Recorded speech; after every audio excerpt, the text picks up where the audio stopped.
Tokyo Olympic में पदक जीतने के बाद मनोज सरकार ने इतिहास रच दिया है। पैरा ओलंपिक में रुद्रपुर के रहने वाले मनोज सरकार भारत के लिए कांस्य पदक जीत के आए हैं। मनोज ऐसा करने वाले पहले उत्तराखंडी खिलाड़ी हैं। बैडमिंटन खिलाड़ी मनोज सरकार आज हमारे साथ मौजूद हैं। आइए उनसे बात करते हैं। मनोज जी, सबसे पहले तो आपको टोक्यो के लिए काफ़ी बधाई। धन्यवाद। मैं हल्द्वानी लाइव का धन्यवाद करना चाहूँगा जो आप इतने कष्ट के साथ यहाँ पे आए। मनोज जी, किस तरीके से आप देखते हो अपनी कामयाबी, क्योंकि आप पहले हैं जो ओलंपिक में गए, और जब कोई खिलाड़ी हम बोलते हैं कि जब अपने खेल की शुरुआत करता है तो उसका एक सपना होता है देश के लिए ओलंपिक पदक जीतना। देखिए, मेरा तो ये पहला पैरा ओलंपिक था और मुझे गर्व है कि मैं उत्तराखंड को पहला पदक दे पाया, और ये आशा करता हूँ कि मेरे इस पदक से उत्तराखंड में बहुत सारे प्लेयर आएंगे और नेक्स्ट टाइम के ओलंपिक में सिर्फ मनोज सरकार अकेला ना जाए और बहुत सारे प्लेयर जो सिर्फ उत्तराखंड से ही जाए, ताकि देश का प्रदेश का नाम लेके और बहुत सारे मेडल सिर्फ उत्तराखंड को दिलाए।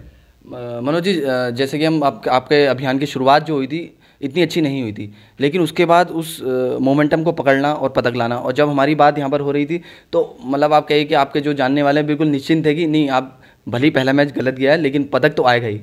एक्चुअली क्या था कि BWF जो बैडमिंटन वर्ल्ड फेडरेशन है, इनका रूल्स ये है कि थोड़ा कहीं ना कहीं वो एशिया को ज़्यादा अच्छा नहीं मानती, क्योंकि मोस्टली बैडमिंटन प्लेयर एशिया के ज़्यादा अच्छे हैं। तो उन्होंने यूरोप को थोड़ा सा, मुझे ऐसा लगता है कि यूरोप को सेव करने के चक्कर में उन्होंने first match India to India करवा दिया।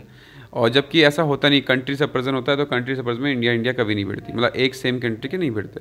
बट ओवरऑल जैसा भी रहा, पहला मैच होने के बाद एक्सपीरियंस काफ़ी सीखने को मिला और फिर उसका नतीजा ये हुआ कि मेडल आपके सामने है। मनोज जी, पहले जब डिसअपॉइंटेड थी पहले मैच के बाद, तो आपने क्या, आप दिमाग में चल रहा था कि यार पहला मैच थोड़ा नेगेटिव चले गया, अब इसको मेरे को कैसे कैचअप करना है? नहीं, एक्चुअली जो क्या होता है कि जब हम ऊपर किसी लेवल पे खेलते हैं तो उसमें आप देखते होंगे कि 4th 5th 6th रैंक के सारे प्लेयर सिमिलर होते हैं, तो जिसका दिन अच्छा होता है वो निकाल लेता है।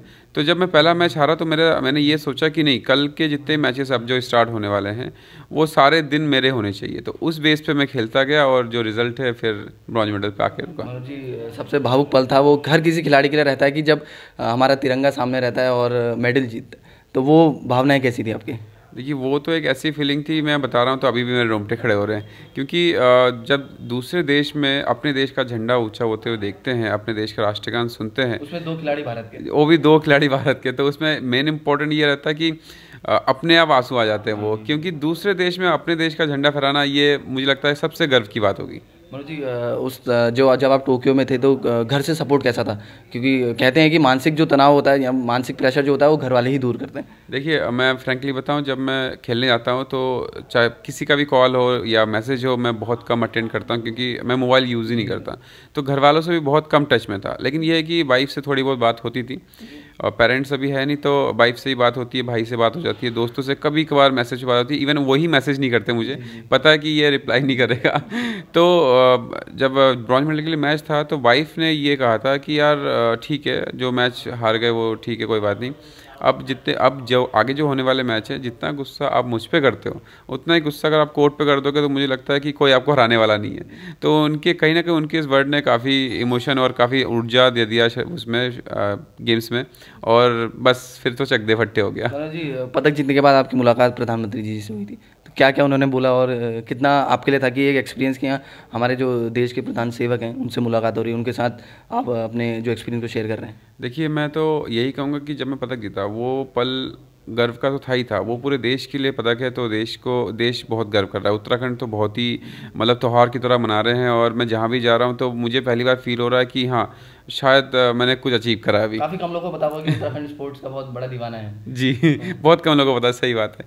तो इसमें जब प्रधानमंत्री जी ने जब ये बात कही कि मनोज जी, आप तो देवभूमि उत्तराखंड से हैं और ये उत्तराखंड के लिए गर्व के पल है, मैं फ्रैंकली बताऊं, मेरे लिए वो पल सबसे गर्व का था, क्योंकि जब मैंने उनके वाणी से मैंने उत्तराखंड देवभूमि का नाम सुना, मेरे लिए ये गर्व का पल था कि आज मुझे लगा कि मैंने आज उत्तराखंड के लिए कुछ करा है, तो वो मेरा गर्व का पल था और मैं इस पल को मतलब कभी भूल नहीं सकता। मनोज जी, कामयाबी की बात हर कोई कर रहा है, लेकिन जो आपका संघर्ष की कहानी थी काफ़ी कठिन थी, और काफ़ी कुछ आपने देखा भी है और अपने सपने को पूरा करने के लिए काफ़ी कुछ किया। मनोज जी, जिस तरीके की अब सभी युवाओं को पता है आपकी कहानी, तो अगर कोई स्टार्ट कर रहा है और इस फेज से कर रहा है, पैरा खिलाड़ी है और कई बार कुछ सुनना पड़ता है, तो वो इन चीज़ों को दूर करे, भले कहना आसान है लेकिन वो सहन करना, उसको लेके आगे बढ़ना काफ़ी मुश्किल है। देखिए, इसमें मैं कुछ बातें हैं जो बहुत मतलब अगर कहेंगे भावनापूर्वक है।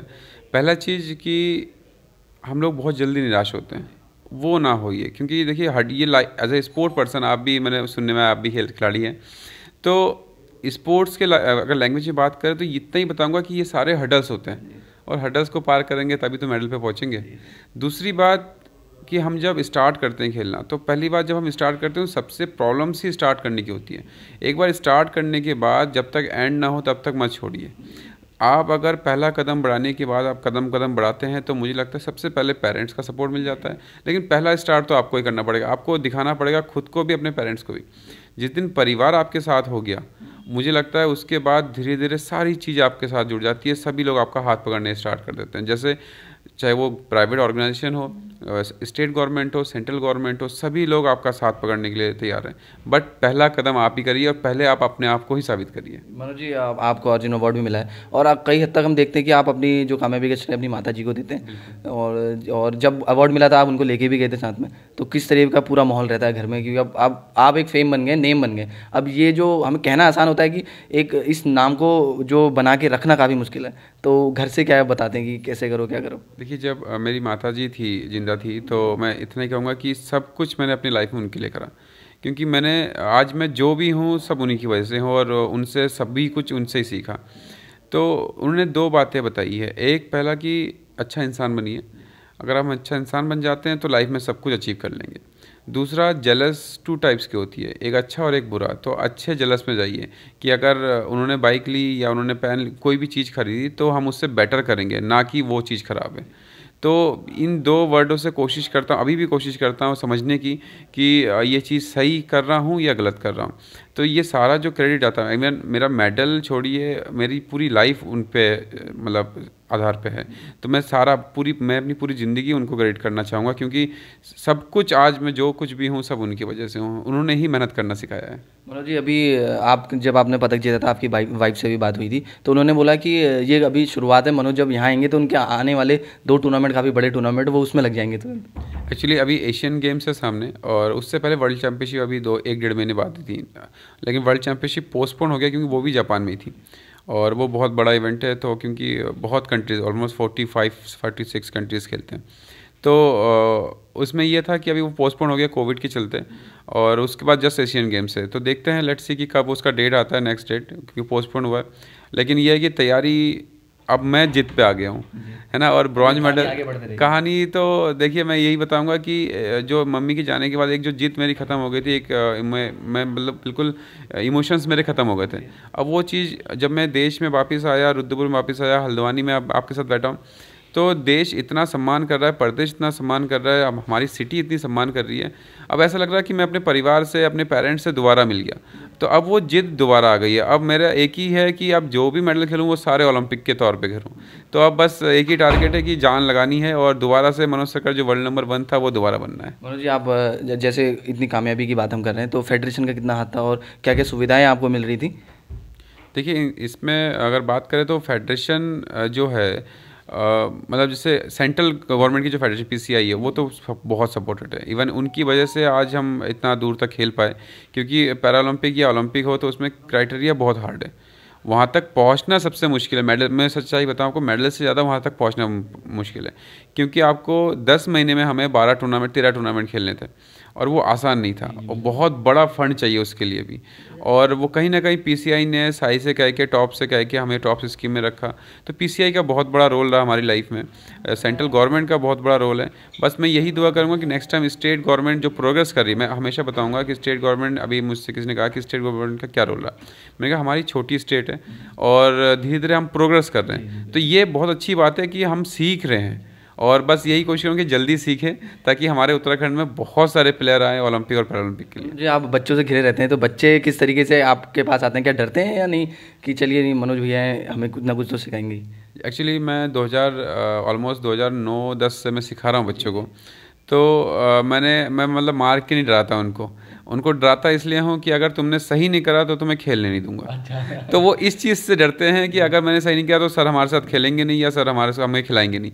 तो उसके अलावा बच्चों से, मुझे बच्चे बहुत अच्छे लगते हैं शुरू से। जीतने के बाद रिएक्शन कैसा है जब वो लोग मैसेज भेज रहे हैं? जब उन्होंने वीडियो कॉल करा, एकेडमी में थे वो, वहाँ पे तो रात के ऑलमोस्ट 12-1 बज रहे थे, तो इतने बच्चे खुश थे कि उन्होंने मतलब सबने वहीं से ही मुझे चॉकलेट, केक, ये विश दिया कि आप खाइए, है ना। तो उनके जो रिएक्शन थे वो बहुत अच्छे थे, और इवन वो वेट कर रहे हैं मेरा। अभी भी मैं जा नहीं पाया, उनसे मिल नहीं पाया मैं पर्सनली, है ना। और वो रोज़ फ़ोन कर रहे हैं कि सर आप एक दिन पहले बताएंगे ताकि हम भी थोड़ा सरप्राइज़ रखें।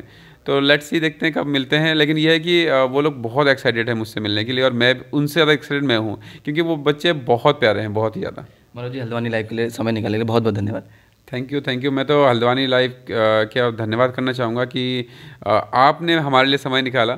थोड़ा बिजी शेड्यूल तो है ही है, लेकिन उसके हिसाब से आपने एडजस्ट करा, और इसके लिए मैं आपको धन्यवाद करना चाहूँगा। आपने सुना मनोज सरकार को, उन्होंने बताया कि उत्तराखंड के स्पोर्ट्स कॉर्नर के लिए ये खाली एक शुरुआत है। अगर इसी तरीके से युवा आगे बढ़ता रहेगा तो उत्तराखंड ज़रूर ओलंपिक में अपना नाम दर्ज करा पाएगा। कैमरा पर्सन मंथन रस्तोगी के साथ पंकज पांडे, हल्द्वानी।